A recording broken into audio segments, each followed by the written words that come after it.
Well, I think they're certainly fair. I think the market forces commissions to be fair, right? This is a free market system, and I think the free market system is going to push commissions up or down. Commission levels vary by country. They vary by the type of, whether it's packages or merchant model, sometimes agency model as well. So I think by definition, because these commissions are kind of free market clearing, they're fair. Well, I think they're both important, right? Our value proposition is to have a breadth and depth of product for consumers.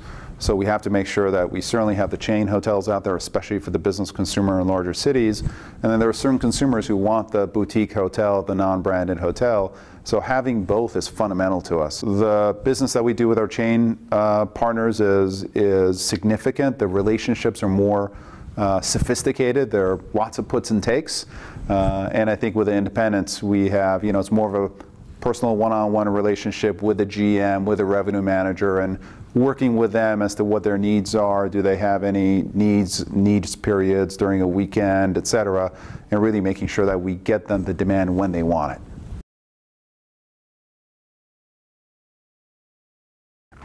it. I think that's really an issue between themselves and the brands. I said it on stage, and I'll say it again. I think the brands represent the hotel owners quite well.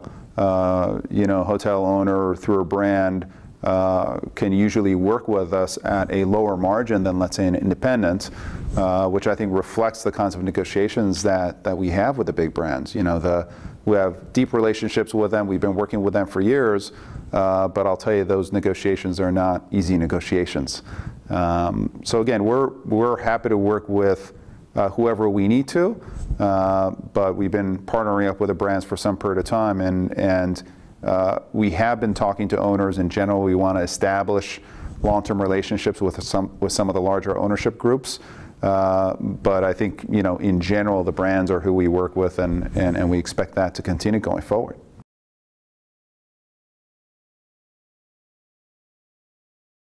Well, I think if you've got to look at the numbers, right? And ADRs this year, along with occupancies, are growing.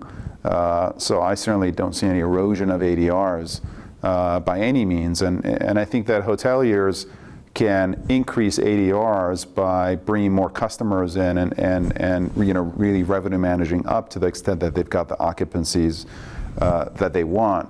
Our approach with hotels has been to really work on a revenue management standpoint and make sure that hoteliers work with us on the package path, because those are much longer dated bookings.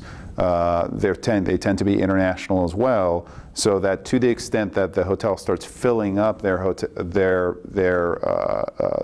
inventory well in advance, they can start yielding up versus being in a difficult situation of a week out, et cetera, and not having the occupancy levels that they want.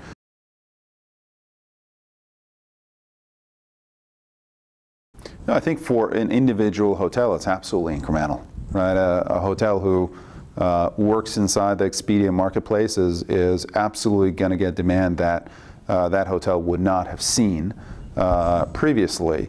Are we driving incremental demand overall from an industry standpoint? I would argue that consumers are going to book anyway, one way or the other, right? And I think the consumer preference is to book online. Is to book with trusted brands like ours, and that's a fact, and that's going to go on for some period of time. I can't tell you whether that's incremental or not. I can tell you that we do create, through reviews and pictures and content that we source and we translate into 20 plus different languages on an international basis, we are creating additional opportunity for international consumers to feel safer as to how they travel.